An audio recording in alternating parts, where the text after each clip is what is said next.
Eh oui, chers téléspectateurs, c'était les activités de la 51e section du Conseil des ministres des Affaires étrangères de l'Organisation de la coopération islamique, l'OCI, et c'était le mot de la Turquie prononcé par le président turc Recep Tayyip Erdogan.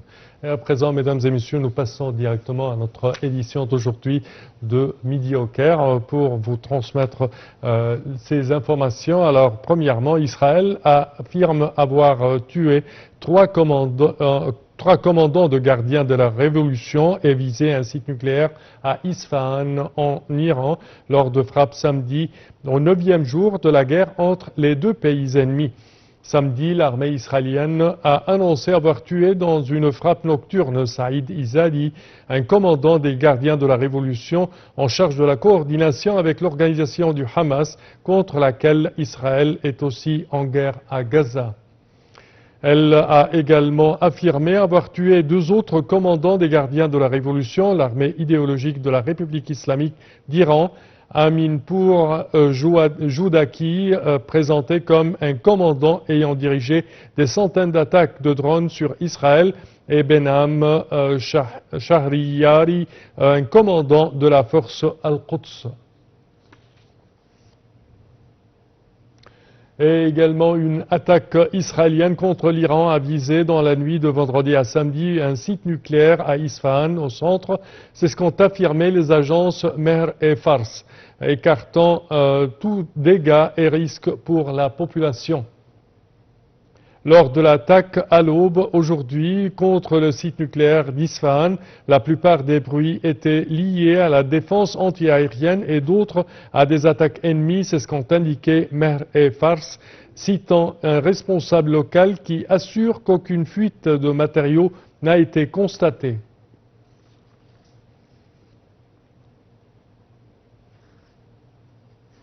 Et l'armée israélienne a annoncé samedi avoir lancé une nouvelle vague de frappes aériennes contre des sites de stockage de lancement et de lancement de missiles en Iran au 9e jour de la guerre entre les deux pays. Je cite, « L'armée de l'air a maintenant lancé une vague d'attaques contre les infrastructures de stockage et de lancement de missiles dans le centre de l'Iran », c'est ce qu'a indiqué l'armée israélienne sur son compte X.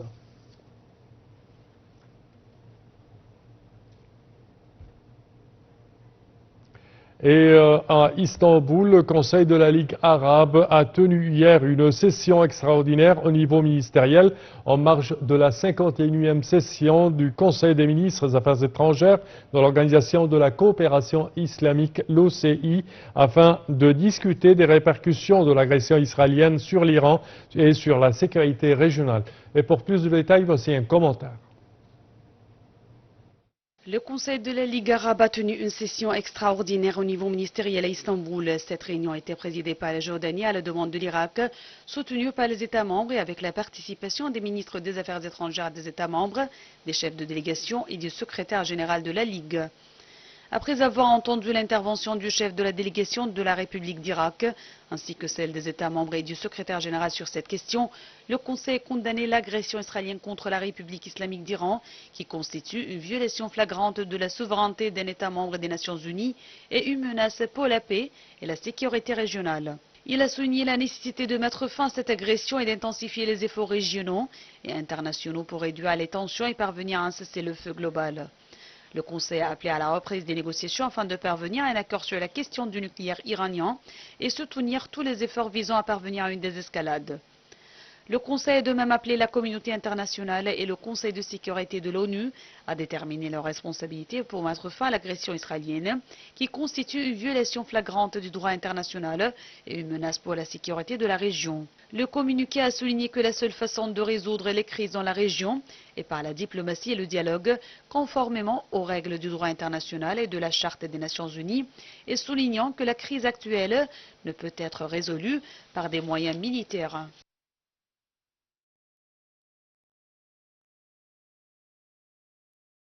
Et pour plus d'explications, mesdames et messieurs, sur la guerre entre l'Iran et Israël et également ses répercussions, surtout sur l'économie régionale et internationale, nous avons le plaisir d'accueillir au bout du fil Dr Amr Hamed, qui est expert en économie. Bonjour. Bonjour. Alors, premièrement, quand on parle de cette guerre entre Israël et l'Iran et ses répercussions sur l'économie, premièrement régionale et deuxièmement internationale, si vous pouvez nous élucider là-dessus. Alors, pour commencer, je vais commencer avec l'échelle mondiale, les hausses des prix de l'énergie. Comme vous le saviez bien, les auditeurs aussi, que toute guerre impliquant l'Iran, un des principaux producteurs du pétrole et gaz, comme vous le savez, alors ça pourrait faire grimper le prix du baril de pétrole, parfois même plus que $100 par baril, en raison du risque sur le détroit d'Ormuz, par lequel transite 20% minimum du pétrole mondial. Oui, surtout que, Dr Amr, surtout que l'Iran a menacé de bloquer ou de fermer le détroit d'Ormuz. Bien sûr, oui. Alors ça aura des répercussions aussi sur l'inflation mondiale parce que l'augmentation des prix du pétrole et du gaz se répercute sur les coûts des transports, les coûts de l'électricité et aussi de la production industrielle, le résultat sera une tension inflationniste dans les pays importateurs d'énergie.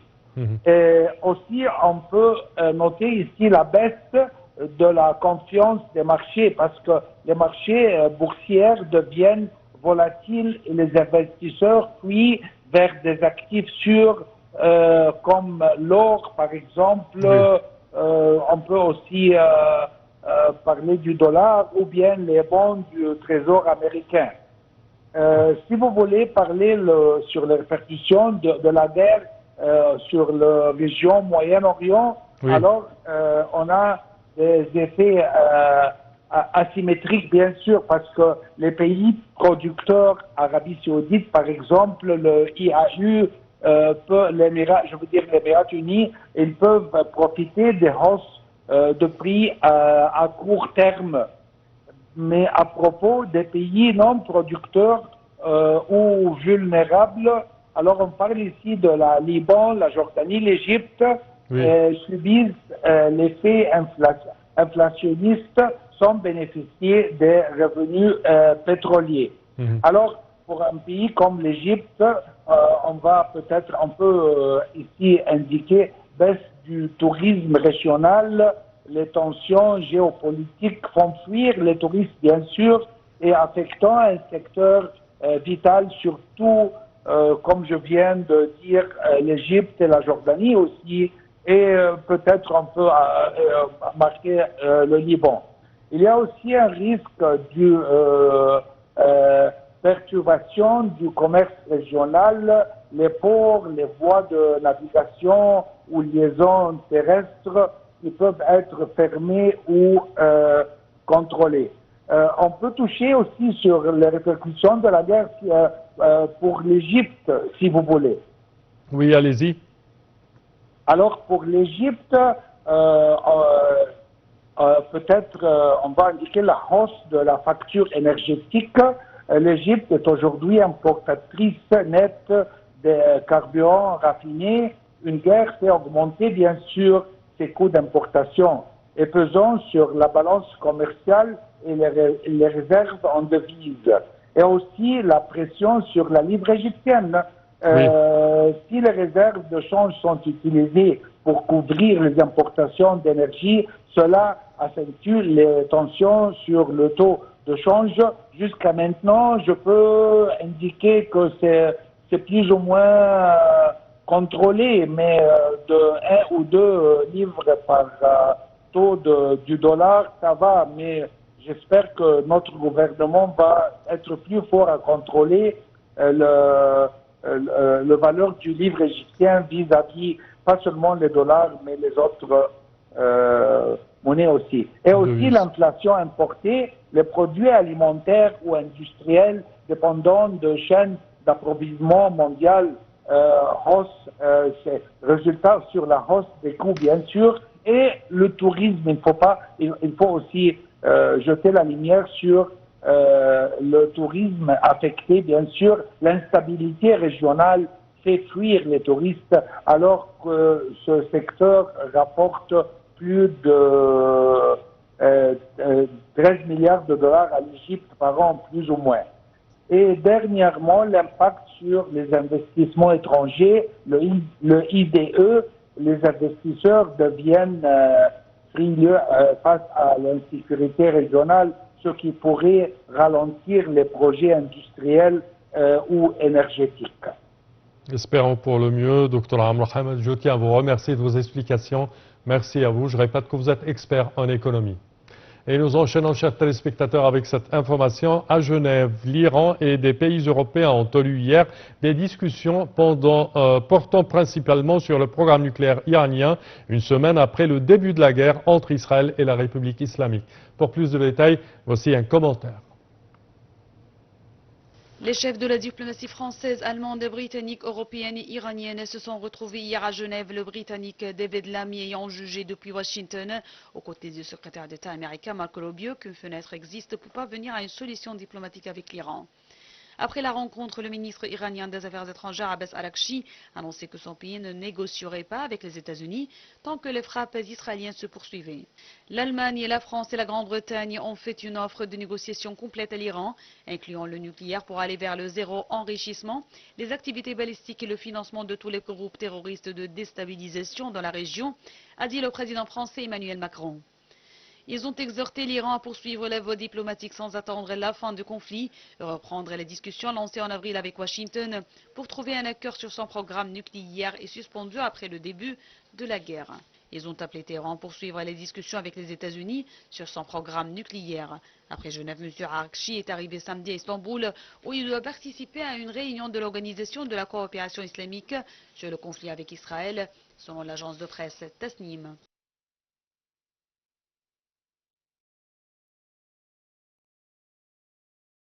Et devant le Conseil de sécurité de l'ONU, le chef de l'Agence internationale de l'énergie atomique, l'AIEA, M.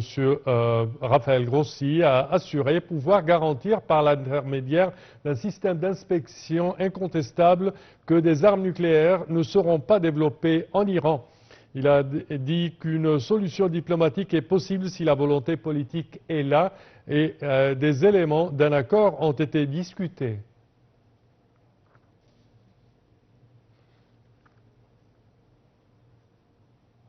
Et le Royaume-Uni et plusieurs autres pays, dont la Suisse, qui représentent les intérêts américains en Iran, ont annoncé avoir retiré leur personnel diplomatique en poste dans ce pays en raison de la guerre avec Israël.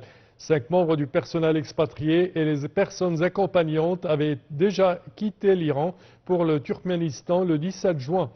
Le reste du personnel a désormais également quitté l'Iran par voie terrestre et est arrivé en Azerbaïdjan.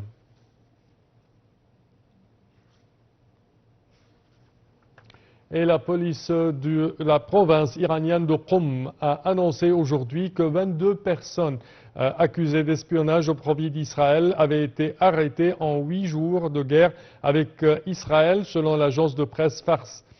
Jeudi, le commandant de la police de l'ouest de Téhéran avait annoncé l'arrestation de 24 personnes qui espionnaient pour l'ennemi sioniste en ligne et hors ligne et qui cherchaient à perturber l'opinion publique ainsi qu'à ternir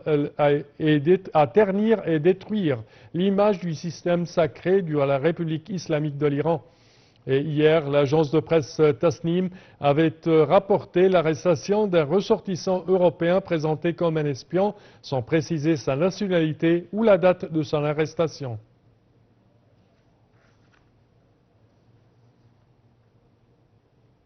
Et le ministre turc des Affaires étrangères, Hakan Fidan, a accusé samedi Israël d'entraîner la région vers un désastre total au 9e jour de la guerre avec l'Iran. Je cite, Israël entraîne désormais la région au bord d'un désastre total en attaquant l'Iran, notre voisin. C'est ce qu'a déclaré le chef de la diplomatie turque au premier jour d'un sommet de l'Organisation de la coopération islamique, l'OCI, à Istanbul.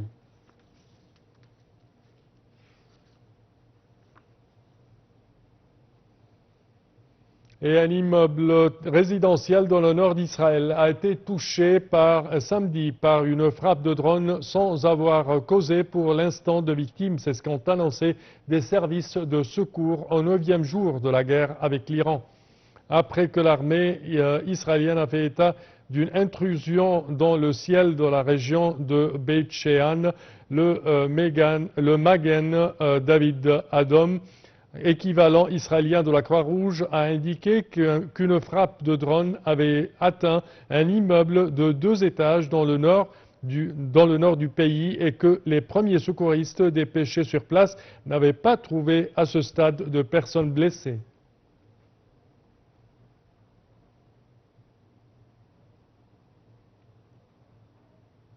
Et ceci conclut, chers téléspectateurs, notre édition d'aujourd'hui de Midi au Caire. Je tiens à vous remercier de votre attention et je vous donne demain rendez-vous pour une nouvelle édition. Au revoir.